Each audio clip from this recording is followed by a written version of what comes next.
کسی مومن کا کافر کے ساتھ رشتہ نہیں ہو سکتا۔ اس کے ساتھ اللہ نے نوح علیہ السلام کو نصیحت فرمائی کہ آپ ہرگز وہ چیز نہ مانگیں جس کا آپ کو مطلقاً علم ہی نہ ہو، اور ہم آپ کو نصیحت کرتے ہیں کہ جاہلوں میں اپنا شمار کرانے سے باز رہیں۔ جب نوح علیہ السلام یہ بات جان گئے کہ ان کا سوال واقعے کے مطابق نہیں تھا تو فوراً اس سے رجوع کر لیا اور اللہ تعالیٰ سے اس کی رحمت اور مغفرت کے طالب ہوئے۔ اس موقع پر انہوں نے دعا کی۔ نوح علیہ السلام نے کہا، اے میرے پروردگار، میں تیری ہی پناہ چاہتا ہوں اس بات سے کہ تجھ سے وہ مانگوں جس کا مجھے علم ہی نہ ہو۔ اگر تو مجھے نہ بخشے گا اور تو مجھ پر رحم نہیں کرے گا تو میں خرابی والوں میں ہو جاؤں گا۔ یہ دعا انہوں نے مانگی۔ اپنے بیٹے کے متعلق سوال کے علاوہ نوح علیہ السلام نے اللہ تعالیٰ کی کوئی نافرمانی نہیں کی اور نہ اپنے نفس پر کسی نافرمانی کو شمار کیا۔ کشتی نوح علیہ السلام اور ان کے ساتھیوں کو لیے پانی کی موجوں پر بلند ہو رہی تھی، اور زمین پر موجود ہر چیز، انسان، حیوانات، چوپائے، پرندے غرق ہو چکے تھے۔ ان میں کوئی بھی باقی نہیں بچا تھا۔ اگر کوئی زندہ بچا تھا تو کشتی والے۔ ابن عباس رضی اللہ عنہما سے روایت ہے کہ نوح علیہ السلام اور ان کے ساتھی 6 ماہ کشتی میں رہے، اور بعض روایات میں یہ بھی ہے کہ وہ محرم کی 10 تاریخ کو کشتی سے نیچے اترے۔ آخر اللہ کے حکم سے طوفان رک گیا۔ اللہ نے زمین کو حکم دیا کہ وہ تمام پانی کو نگل جائے۔ زمین نے سارا پانی نگل لیا، زمین خشک ہو گئی۔ اللہ تعالیٰ سورہ ہود آیت 44 میں فرماتے ہیں، اور فرما دیا گیا کہ اے زمین اپنے پانی کو نگل جا، اور اے آسمان بس کر تھم جا۔ اسی وقت پانی سکھا دیا گیا اور کام پورا کر دیا گیا، اور کشتی جودی نامی پہاڑ پر جا ٹھہری، اور فرما دیا گیا کہ ظالم لوگ اللہ کی رحمت سے دور ہیں۔ کشتی جودی پہاڑ پر جا کر ٹھہر گئی۔ اب انہیں حکم ہوا کہ سلامتی کے ساتھ کشتی سے اتر آئے۔ آپ پر بھی برکت نازل ہوگی، اور ان قوموں پر بھی جو آئندہ آپ کی نسل سے پیدا ہوں گی، اور آپ کی نسل میں سے کچھ لوگ ایسے بھی ہوں گے جنہیں ہم فائدہ تو ضرور پہنچائیں گے، پھر انہیں ہماری طرف سے دردناک عذاب پہنچے گا۔ بہت سی روایات میں یہ بات مذکور ہے کہ نوح علیہ السلام ایک لمبی مدت یعنی 6 ماہ کشتی میں طوفان تھم جانے کا انتظار کرتے رہے۔ آپ نے طوفان کے حالات معلوم کرنے کے لیے ایک کبوتر بھیجا جو واپس آ گیا۔ اسے پاؤں رکھنے کو جگہ نہ ملی۔ اسے دوبارہ بھیجا گیا تو وہ پھر واپس آ گیا۔ چند دن بعد اسے پھر بھیجا گیا تو وہ اپنی چونچ میں زیتون کی ایک ٹہنی لیے ہوئے تھا۔ اس سے نوح علیہ السلام نے معلوم کر لیا کہ پانی زمین سے کچھ ہی اونچا رہ گیا ہے اور درخت وغیرہ اگ چکے ہیں۔ کچھ دن بعد اسے پھر بھیجا گیا۔ اس مرتبہ وہ واپس لوٹا تو اس کے پاؤں خاک آلود تھے۔ نوح علیہ السلام نے سمجھ لیا کہ طوفان رک گیا اور زمین خشک ہو چکی ہے۔ سیرت کی کتب میں یہ واقعہ موجود ہے۔ اسی کی بنیاد پر سیرت نگاروں کا کہنا ہے کہ کبوتر کا آنا سلامتی کی علامت تھا، اور اس کی چونچ میں زیتون کی ٹہنی نوح علیہ السلام کی بادشاہت کی طرف اشارہ تھا۔ اس طرح نوح علیہ السلام زمین پر اتر آئے۔ اس وقت اولاد آدم میں سے کوئی انسان سوائے ان لوگوں کے زندہ نہیں بچا تھا۔ جزیرہ عرب، فلسطین اور ان کے ارد گرد کا علاقہ غرق ہونے سے محفوظ رہا۔ ان کے علاوہ تمام زمین غرق ہوئی تھی۔ سب کے سب طوفان کی نذر ہو گئے۔ صرف نوح علیہ السلام سے اولاد پیدا ہوئی، اور زمین میں ان کی اولاد کے علاوہ اور کسی کی نسل باقی نہ رہی۔ اسی وجہ سے نوح علیہ السلام کو آدم ثانی اور ابو البشر ثانی کہا جاتا ہے، کیونکہ تمام کے تمام بشر انہی کی طرف منسوب ہیں۔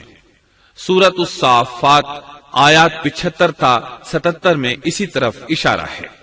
اور ہمیں نوح نے پکارا تو دیکھ لو کہ ہم کیسے اچھے دعا قبول کرنے والے ہیں۔ ہم نے اسے اور اس کے فرمانبرداروں کو اس زبردست مصیبت سے بچا لیا۔